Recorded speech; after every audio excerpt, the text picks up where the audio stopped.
We'll start with an opening statement from Coach, and then we'll open up for questions. Like always, appreciate you guys coming out and covering Penn State football. I mean that.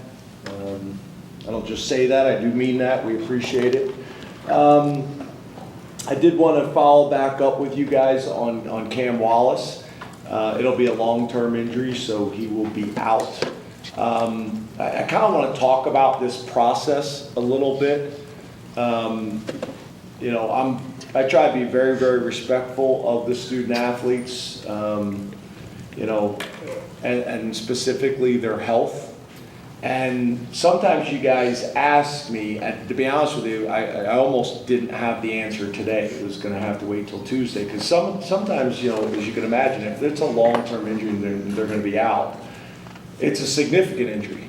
And I don't want my first conversation to be, can I talk to the media? I'd like to kind of, support the kid, for at least 24 to 48 hours and sometimes 72 hours. I don't want my first conversation to be about answering media's questions. So I get that you guys need the information and you want the information, but that's why. Does that make sense? That's why I'm not answering it right away. Is I want to be respectful of the kid. I want to have a conversation with the kid, but I also don't want that to be the first conversation I have with the kid is about talking to the media. So does that make sense, everybody? So that answers that question for you guys. We expect to have DeLuca, Wormley, and Kimber back. I don't have a whole lot more information than that right now. Obviously, the game was Saturday. Sunday is a jog through. Monday's the off day. So we expect those guys back, but I don't have that information for you right now either. We're talking about the game. Just kind of recapping some things. We won most of the critical stats: the turnover battle, the explosive play battle, the third down battle, the sack battle, the drive start battle. So we were able to win those. Penalties, after the game, I actually thought we had won that statistic because we had less penalties, but we had more penalty yards. So we really did not. And then I think you guys saw we started to announce the players of the game, so you guys have already seen that. One of the things that I talked to the team about is the importance of us taking a significant step this week and not having to be one of those teams that you see all over the country that have to have a setback first before they make a wake-up call and take a significant step. So we need to do that this week. Very, very important for us. And obviously getting into UCLA. One of the things that was interesting that I was unaware of when you kind of first start kind of doing your homework on this opponent is in our last 5 matchups against UCLA, we're 1-4, which I did not expect that. Coach Foster obviously, got a lot of history at UCLA. Although he's a first-year head coach, he's got a ton of history there, obviously. A team that is still kind of trying to find their way, offensively, defensively, and special teams. You see them do some really nice things at times. Played really, really well against Hawaii, did some things against Indiana, LSU, and Oregon that were impressive at times. But obviously, it is going to be a challenge for us with them coming into our place. Also them dealing with travel, just like we're going to be dealing with in the future. That will factor in as well. I've known Eric Bieniemy professionally for a long time. As the offensive coordinator, he's got as good of a resume as there is. 23 years of experience, first year as the offensive coordinator at UCLA. They do a ton of really good things, creative.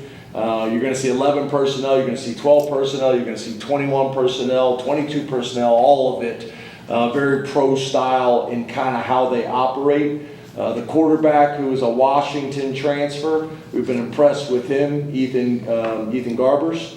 The running back is another big back, 220 pounds, 6'2", number 25, TJ Harden. We've been impressed with him. And then wide receiver transfer from Notre Dame, number 1, Rico Flores.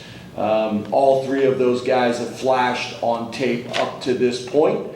And then their defense and defensive coordinator, Ikaiko Malloy. I've also known Ikaiko for a decent amount of time.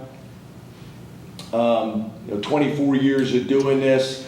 Their defensive coordinator last year left, Penn State grad, and went to USC, who we know well, and Ikaika was promoted from within.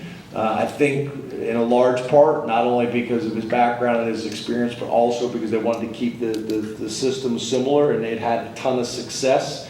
Guys that we've been impressed with is number 49, Carson Swessinger, number 7, KJ Wallace, is a Georgia Tech transfer, linebacker number 20, Kane Medrano, and then defensive tackle number 93, who's a USC transfer, Jay Toia. Defensive end number 44, Devin Apu, is a Notre Dame transfer, and we've been impressed with him as well. So they are a good-looking team physically on the hoof. And then on special teams, Cody Whitfield is their special teams coordinator. His first year in this role, we have been impressed with their kicker, Mateen Bagoni. He's made 8 of 9 field goals with a long of 54.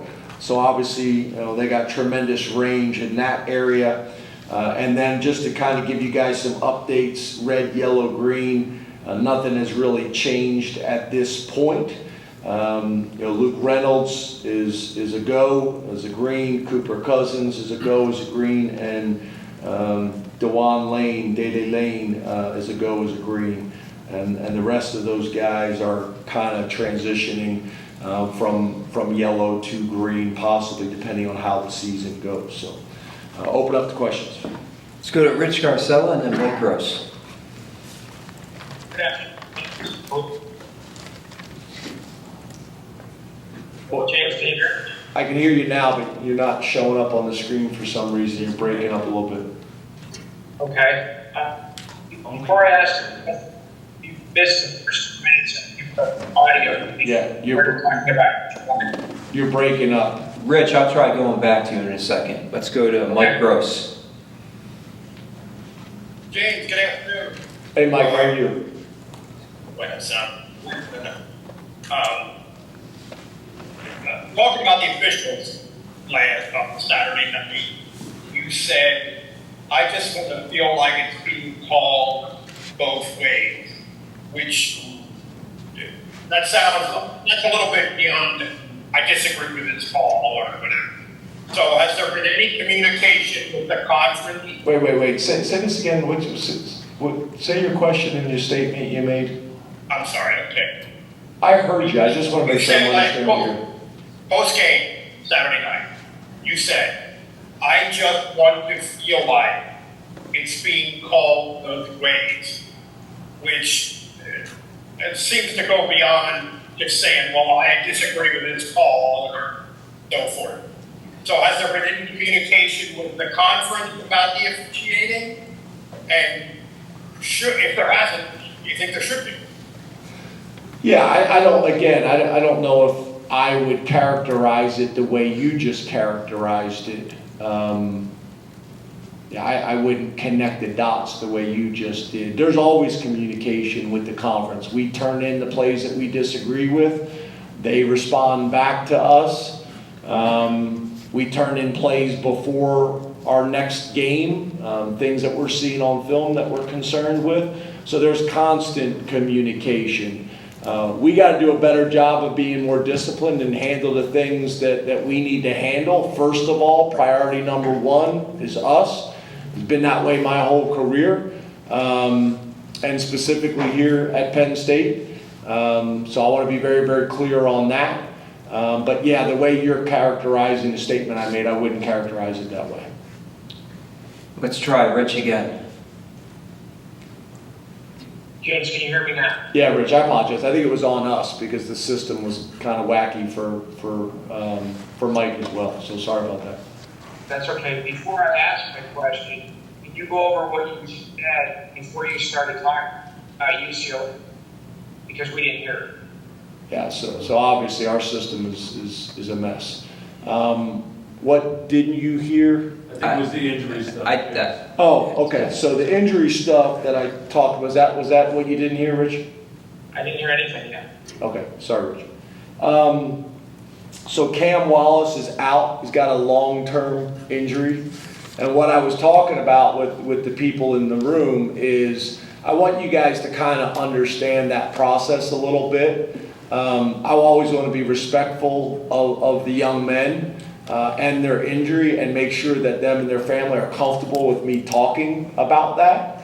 But the other thing is, because typically it's the more significant injuries, right? I don't really want my first conversation with the kid to be, hey, can I talk to the media? I'd like to, show him and demonstrate that my concern is for him and make sure he's okay.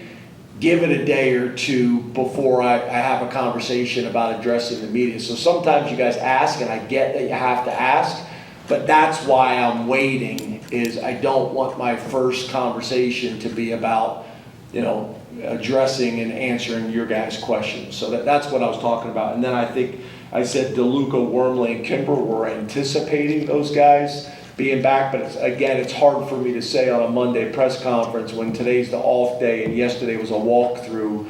You still got to kind of see them on Tuesday and Wednesday, but we're anticipating those guys being back. Okay. How would you say the offensive line has played?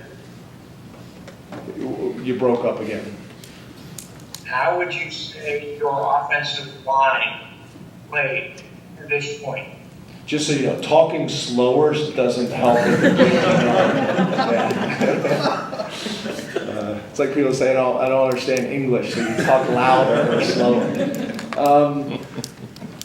So I think all things considered, right? The fact that we had 3 guys that are playing in the NFL right now off of last year's team, I think very well. And I think that's a credit to Coach Troutwine and Frank Leonard and Bill Quaiser. I think those guys have done a real good job, as well as the players. I think Nick Dawkins is a big storyline there as well. A guy that's been kind of waiting for his opportunity and his time, and we had high expectations for him, and I actually think he's probably playing better than we anticipated. Not only physically, but also mentally in terms of calls and leadership. He's been really good. So I think, you look last week, I got a ton of respect for Illinois and Brett Bielema, what he's been able to do kind of throughout his career, and it's been built based on fronts, front 7 on defense and O-line and tight ends and running game. That running back, I don't know if you guys got a chance to see him close up. I mean, he was a specimen, like 250 pounds. And I thought we played very well up front against a team that is built to win games in the Big Ten on their fronts. It's one thing, like our defense, it's one thing to hold a team to, whatever it was, 60 yards or whatever it was. 39. Yeah. For the 5, from the... No, rushing. How many yards did they have rushing? 36. Yeah, 36 yards rushing. It's one thing to hold a team for 36 yards rushing. It's another thing to do it against a team that's committed to running the ball. And same thing with their front 7. They were committed to not giving up explosive plays, so they played more cover 3 and less man than we expected.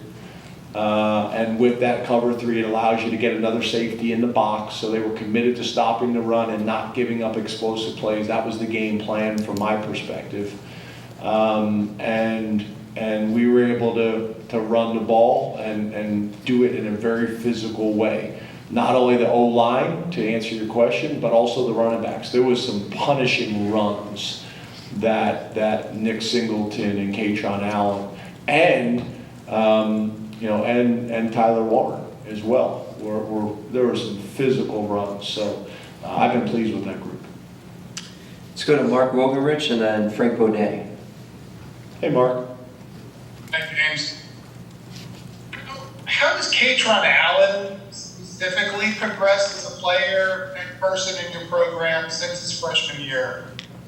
Yeah, I'm really proud of Katron in so many different ways. And to be honest with you, Katron has always, really just kind of maybe some bad luck, but historically with his time here, he's always had some lingering injury in the off season that I think is hurt some of his development. He's one of the more natural football players that we got. It was really that way when he showed up on campus. And don't get me wrong, he's worked very hard at his development, but he's just missed a lot of time in the off season. So, to see him playing the way he's playing right now is awesome. And then also to see him and Nick, they're both fairly quiet guys, very different kind of personalities, but both quiet. And to show them, showing emotion and having fun and being supportive of each other as well as the O-line. I thought that play, that Katron scored on, and he does the whole deal where he's kicking down the door, and the whole offense did that with him. I thought that was a very telling of how connected our offense is and how connected our team is. But I'm proud of him. He's doing really, really well in school. I was at IMG a few weeks ago bragging on him to everybody on campus, just how well he's doing. He's doing really well in school. He's a great teammate. He's beloved by his teammates. He's playing really well, very, very productive. I'm proud of him. He's really growing up. And I think we've challenged him there as well, in terms of his leadership, how communicative he is. He's really growing in all areas, and I'm very proud of him. And I was back there at IMG telling everybody on that campus how proud they should be of him too. Last question from Zoom, Frank Bodani. Hi, James. Hey, Frank. Could you please evaluate your punt return situation production there so far? And who is Aiden's maybe toughest challenger there at this point? Yeah, so Caden suffered a injury during training camp.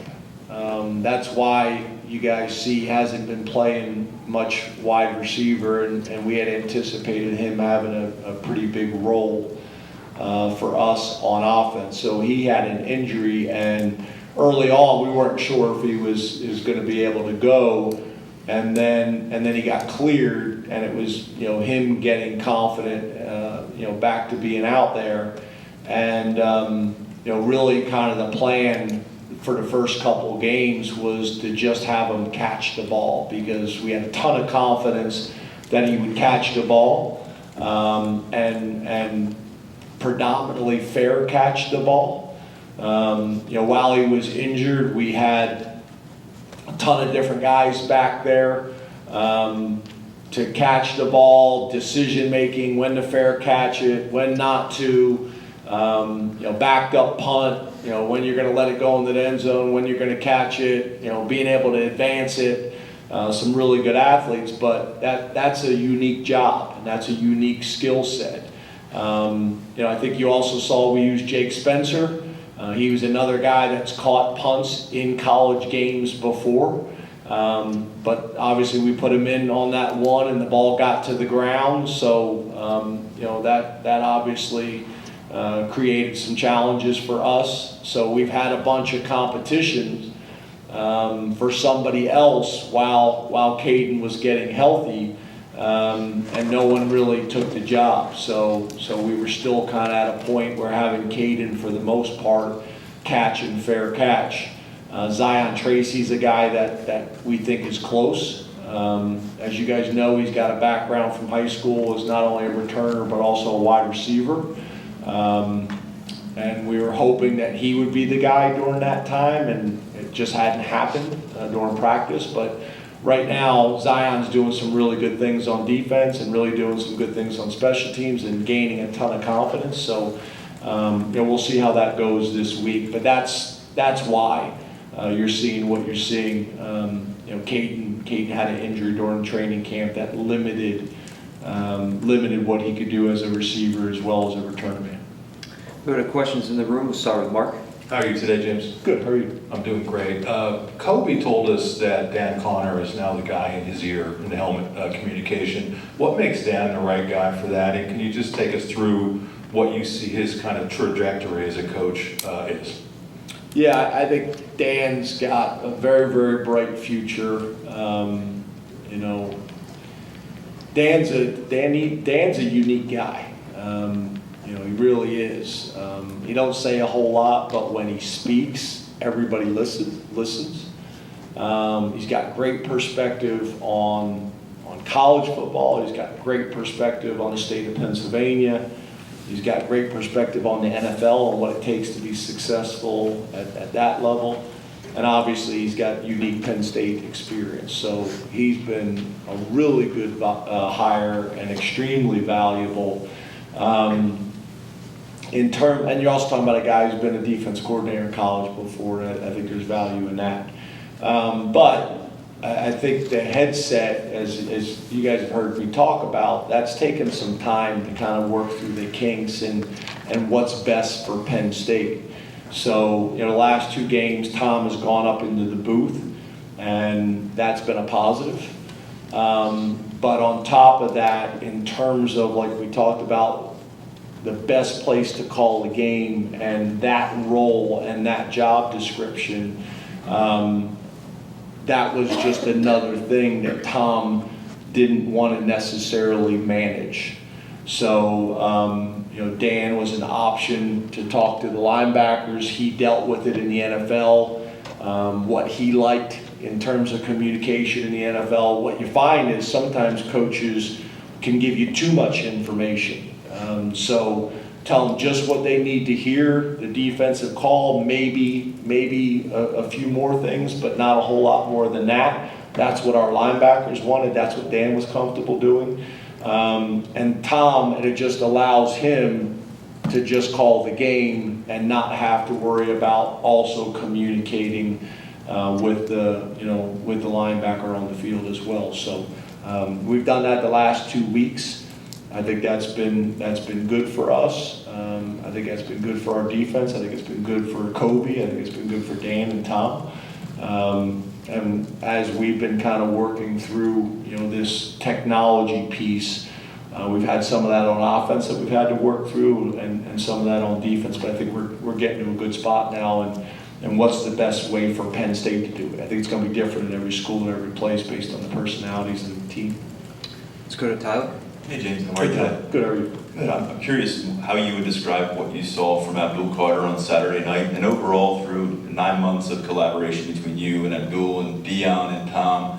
How do you feel like you're positioned to maximize his skill set the remainder of the season?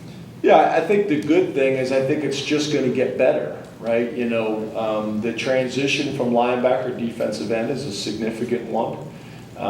He's done some really good things already.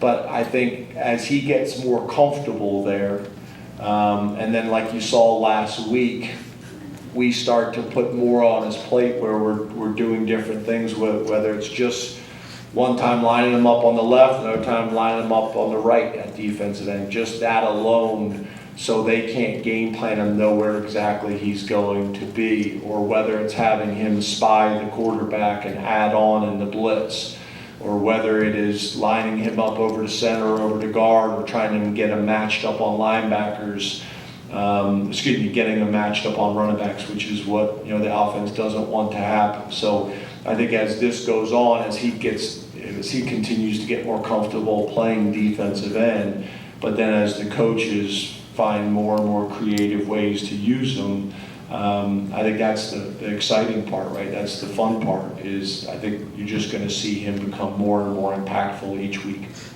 Let's go to John. Hey James, how are you? Good, John, how are you? Doing good. Given some of the struggles in the kicking game in-game, how does that impact your offensive aggressiveness and your decision-making? And are those decisions solely yours, or is that something that you and Andy talk about when it comes to fourth downs and, you know, how you're calling third downs?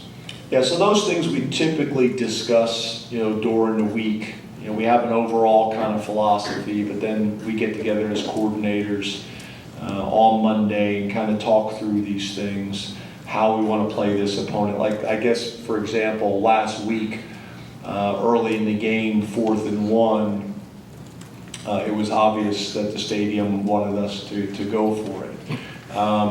And I would say in a lot of games, I probably would have. But when you're playing a team like Illinois and Brett Bielema, where they are a field position team, it's all about field position with them. It's all about playing great defense. It's all about playing great special teams. Very like Iowa. You would play Iowa the same way. You want to force them to go the long field. You feel like defensively, even with a punt, you feel like defensively you should still be able to get the ball back in really good field position.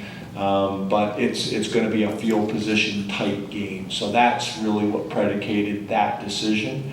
In terms of going for it on 4th down on offense, I always want Andy to have his call ready after 3rd down, or excuse me, you know, once he's made the 3rd down call, I want him to kind of get his 4th down call. I've already told him on 1st down what is a go, you know, so we can handle our sequencing in terms of how we call the offense.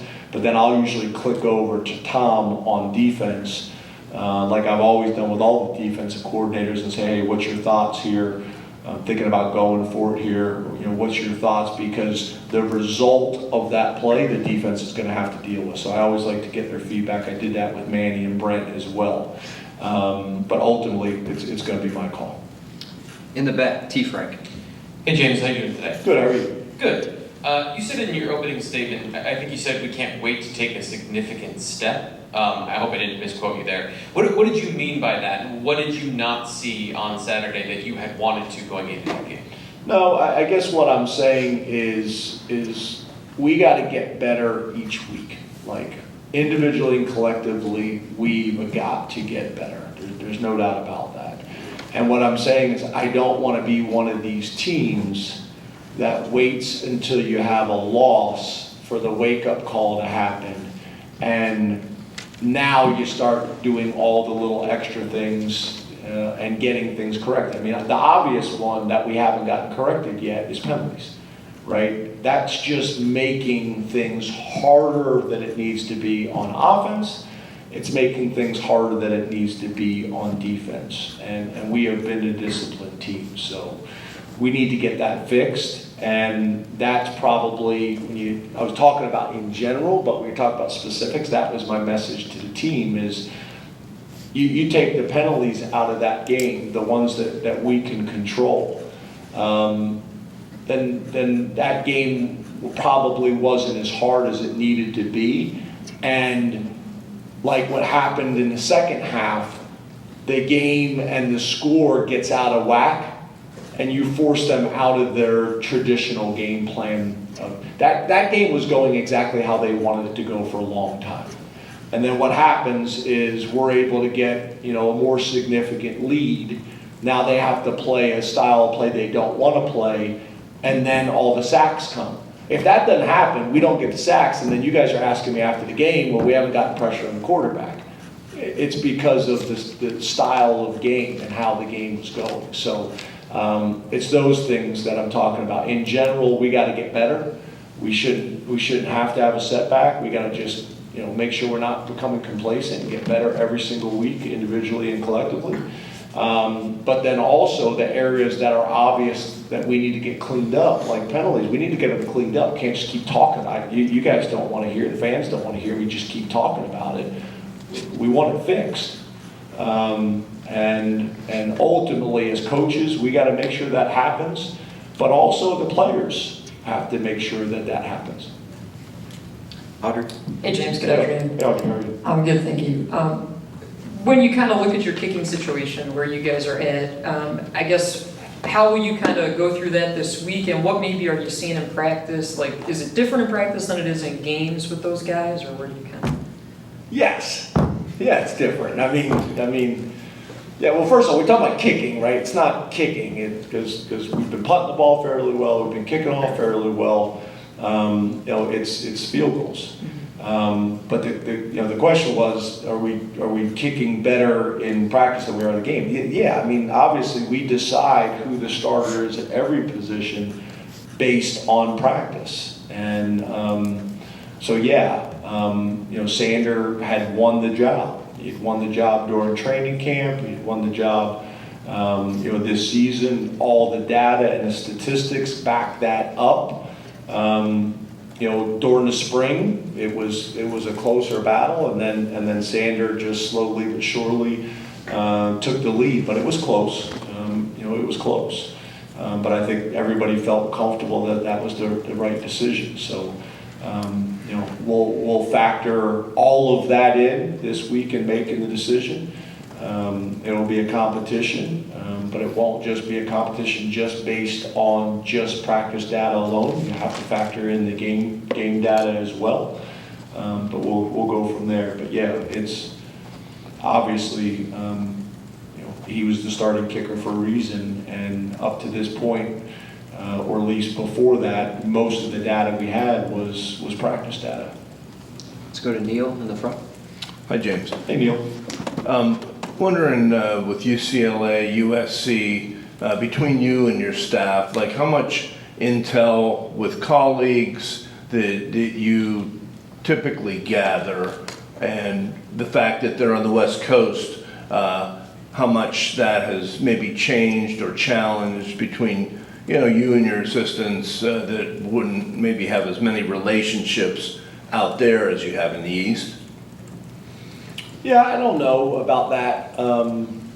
I think our approach when it comes to scouting our opponents is the same. Just like in your guys' profession, our profession is the same way. It's a small world. I mean, you got a lot of contacts and connections of where you're trying to get information from. But ultimately, it's really about the film, right? It's getting the film. It's getting the film broken down. It's running all the data to find out what the tendencies are, and then building your game plan from there. That's really the majority of what we do. The stuff I would say that you're asking is really more about that. I think to answer your question is significant is talking to buddies and friends that have done the cross-country travel. And you do all this planning, okay, what did you learn? Okay, you did all this planning and then you actually did it. What did you learn and what would you do differently next time? And asking a ton of those questions. We did a lot of it ahead of time with NFL teams and other college teams that have done that type of travel. But then also, this year being able to talk to other teams and letting our ops people talk to other ops people, talking to head coaches that are friends and saying, hey, what did you learn from it after doing it now for maybe the first time in Big Ten play? So that's where I think maybe things are different. The game planning and the scouting doesn't change a whole lot based on those opponents. Time for two more. Let's go. Were you going to say something else? Did you guys figure out when you're leaving next week? Yeah, Thursday. Got time for two more. Daniel? Good afternoon, James. Good afternoon, how are you? Doing well. We saw Dakari get the start at linebacker on Saturday night and played a significant number of snaps. How would you evaluate how he came out of that game and in that development going from safety to linebacker at this point? Yeah, just proud of him. The light has really gone on for him, and that happens for players at different points in their career. It started like most of them on special teams. He was having success on special teams. That success has led into defense, and he's having success there. The transition from safety to linebacker is something that he's embraced and trusted us on. And I think he's having a lot of fun right now playing football and having success. And he's been acknowledged publicly multiple times in front of his peers about how well he's doing and how proud of him we are. And that's not an easy transition. Just like we talk about Abdul going from linebacker to DN, that's a very different world. And I think it's obvious that this is the right position for him, and he's doing some really, really good things. So very, very proud of him. Again, the exciting thing is, this is really his first time doing it, so he's just going to get better as he gains experience and knowledge. But we're excited about him at that position and on special teams. He's really doing some nice things for us. And with Dom being out last week, he had to. With hopefully having Dom back this week, it creates some flexibility and hopefully a really good rotation with some of those guys. Ask a question, Mike. Hi, James. Hey, Mike. You said on Saturday was really interesting about the team discipline and meetings and notes, kind of a two-part one. I'm sure you've shared that with the guys, and is it going too far to tie that? Years ago, after the Ohio State loss, you also made mention of something like that. How do those things transfer and translate for you? Yeah, I think they always translate. I don't know about the reference you made there, but I think the point I feel very strongly about. Talked about it with the staff. Talked about it with our team. Is discipline that shows up on game day is tied to discipline that shows up in practice.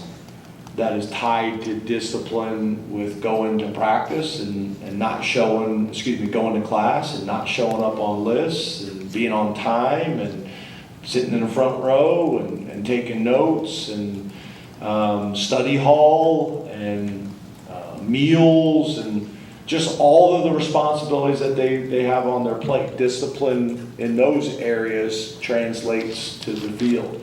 And coaches have been talking about those things forever. So yeah, I think there's a correlation. There always has been.